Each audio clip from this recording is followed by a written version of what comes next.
11 नवंबर की शाम दिल्ली की हवा में हमेशा की तरह रौनक थी। शाम के 7 बजने वाले थे। ट्रैफिक जाम से जूझती गाड़ियां सुभाष मार्ग पर धीरे धीरे बढ़ रही थीं।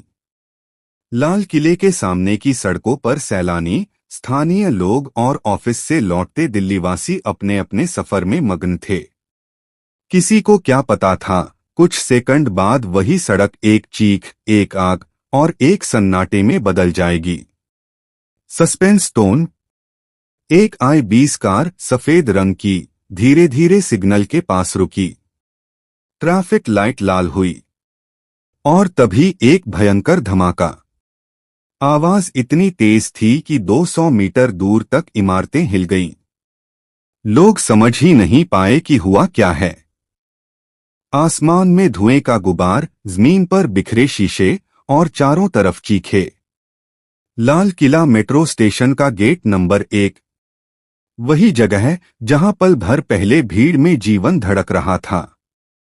अब वहां सिर्फ राख थी, टूटी गाड़ियां और घायल लोग। कुछ ही सेकंड में 3 से 4 गाड़ियां आग की लपटों में घिर गईं। धमाके की ताकत इतनी भयंकर थी कि चलती कार के परखच्चे तक उड़ गए। फुटपाथ पर चलते लोग मैं सिग्नल पर था।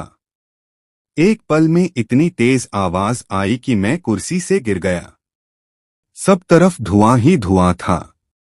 कोई मदद के लिए चिल्ला रहा था, कोई अपने प्रियजनों को ढूंढ रहा था। दिल्ली ने ऐसा मंजर शायद कभी नहीं देखा। दमकल की 15 गाड़ियां मौके पर पहुंचीं। Delhi police, special cell, NIA, NSG सब मौके पर पहुंच गए। इलाके को तुरंत सील कर दिया गया। चारों तरफ बस एक ही सवाल गूंज रहा था, ये ब्लास्ट कैसे हुआ? गृह मंत्री अमित शाह को जब इस घटना की खबर मिली तो उन्होंने तुरंत दिल्ली के CP और स्पेशल ब्रांच से संपर्क किया। 10 मिनट के भीतर क्राइम ब्रांच और FSL की टीमें मौके पर पहुंच गईं। NSG और NIA ने घटनास्थल से हम सभी संभावनाओं पर गौर कर रहे हैं और सभी पहलुओं को ध्यान में रखते हुए पूरी जांच करेंगे। हर एंगल से जांच होगी और सच्चाई जनता के सामने लाई जाएगी। लेकिन तब तक 8 जिंदगियां खत्म हो चुकी थीं। 28 से ज्यादा लोग घायल थे, जिनमें से कुछ की हालत बेहद गंभीर थी। अमित शाह तुरंत LNJP अस्पताल पहुंचे। घायलों से मिले, डॉक्टरों से बात की और बेहतर इलाज के निर्देश दिए। उन्होंने कहा, हम इस त्रासदी से उबरेंगे, लेकिन सच्चाई सामने आनी ही चाहिए। जांच शुरू हुई तो कई अजीब बातें सामने आईं। धमाके के बाद जमीन पर कोई गड्ढा नहीं था। घायलों के शरीर पर कीलें या तारों के निशान नहीं थे, यानी यह कोई साधारण विस्फोट नहीं था।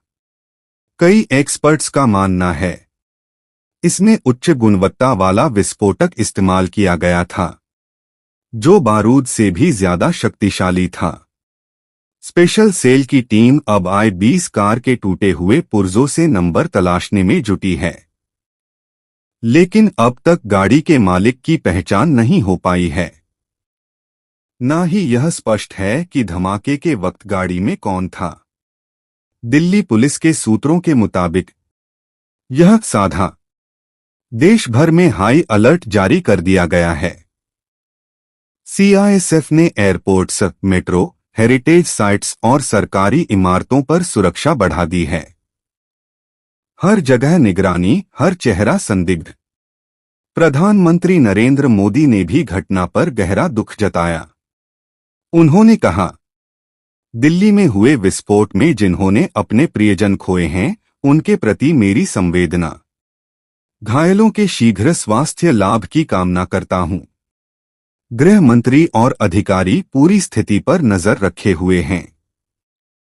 पर सवाल अभी भी वही है, उस I-20 में कौन था? क्या यह किसी आतंकी मॉड्यूल की साजिश थी या किसी और खेल की हर दिन, हर घंटे जांच नई दिशा में जा रही है।